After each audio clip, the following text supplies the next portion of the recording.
Bismillahirrohmanirrohim. Assalamualaikum warahmatullahi wabarakatuh. Sebuah pepatah mengatakan, tak kenal maka tak sayang. Maka, izinkan ibu untuk memperkenalkan diri ibu. Nama ibu Sapta Wulandari. Kalian bisa panggil dengan sebutan Sapta. Ibu mengajar mata pelajaran ilmu pengetahuan sosial. Anak-anak, selama masa pandemi ini, pembelajaran tetap dilakukan secara online. Kita belum bertemu dan bertatap muka di kelas. Oleh karena itu, Ibu berharap kalian tetap semangat dan selalu menjaga kesehatan di rumah. Baiklah, kita mulai belajar yang pertama ya, yaitu tentang manusia, tempat, dan lingkungan, pengertian ruang dan interaksi antar ruang. Berikut video penjelasannya.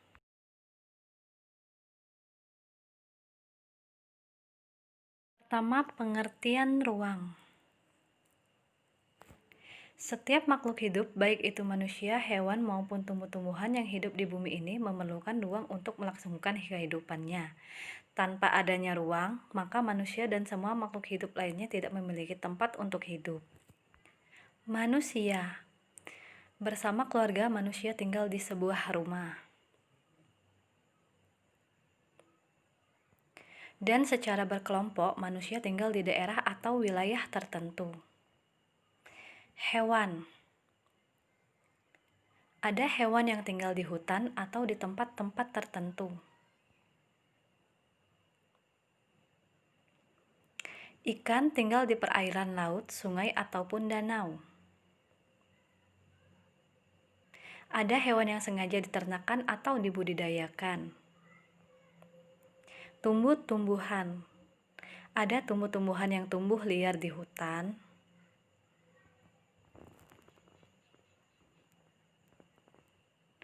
Ada tumbuh-tumbuhan yang sengaja ditanam seperti di sawah, kebun, dan pegunungan. Dan ada juga tumbuh-tumbuhan yang hanya bisa tumbuh dengan baik di tempat-tempat tertentu saja. Padang pasir merupakan salah satu bentuk ruang atau daerah di bumi secara sebagian. Suatu daerah dikatakan ruang karena memiliki cakupan unsur-unsur tertentu. Ruang mencakup 1. Lapisan atmosfer terbawah. Kedua, perairan di permukaan bumi seperti laut, sungai,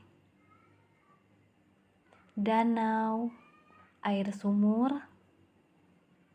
Yang ketiga, lapisan tanah dan bebatuan hingga pada kedalaman tertentu. 4. Ruang juga mencakup organisme atau disebut makhluk hidup seperti manusia, hewan,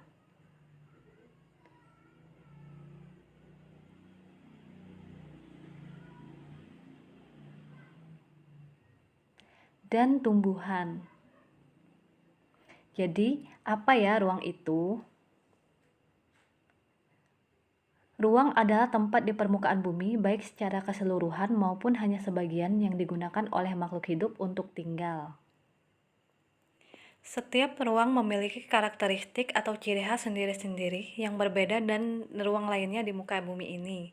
Perbedaan karakteristik ini kemudian menciptakan keterkaitan antar ruang.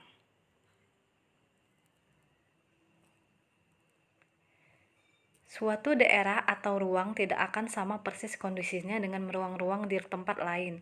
Hal ini disebabkan karena adanya perbedaan komponen-komponen yang ada di dalamnya.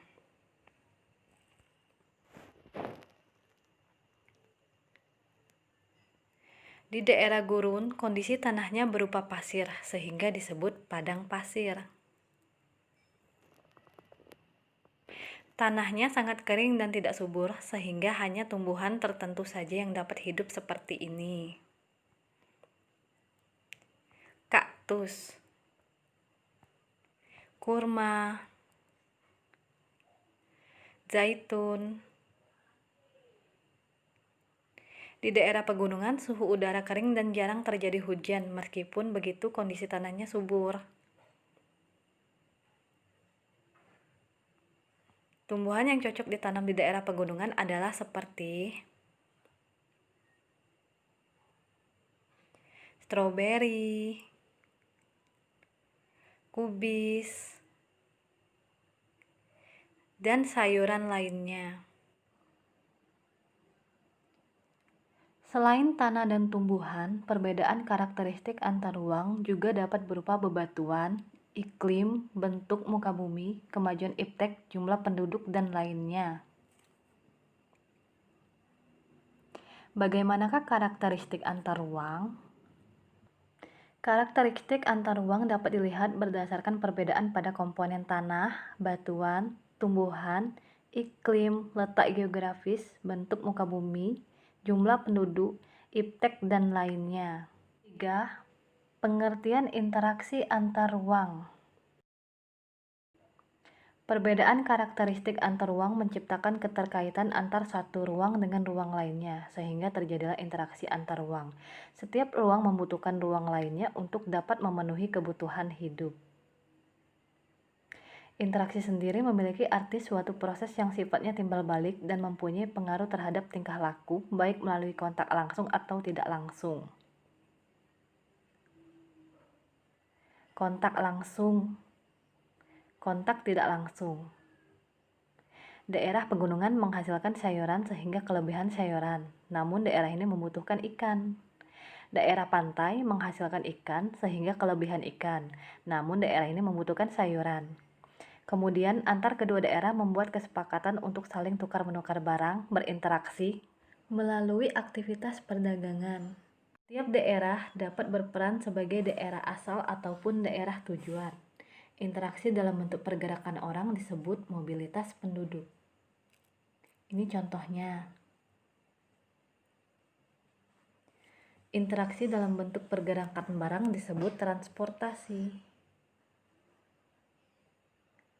Interaksi dalam bentuk pergerakan informasi disebut komunikasi.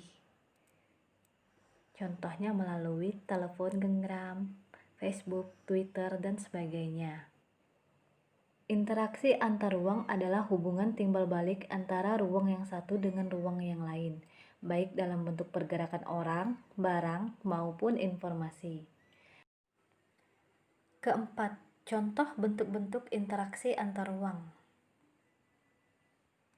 Contoh interaksi antar ruang dapat terjadi dalam 3 bentuk, yaitu dalam bentuk mobilitas penduduk, komunikasi, dan transportasi. Contoh interaksi antar ruang dalam bentuk 1.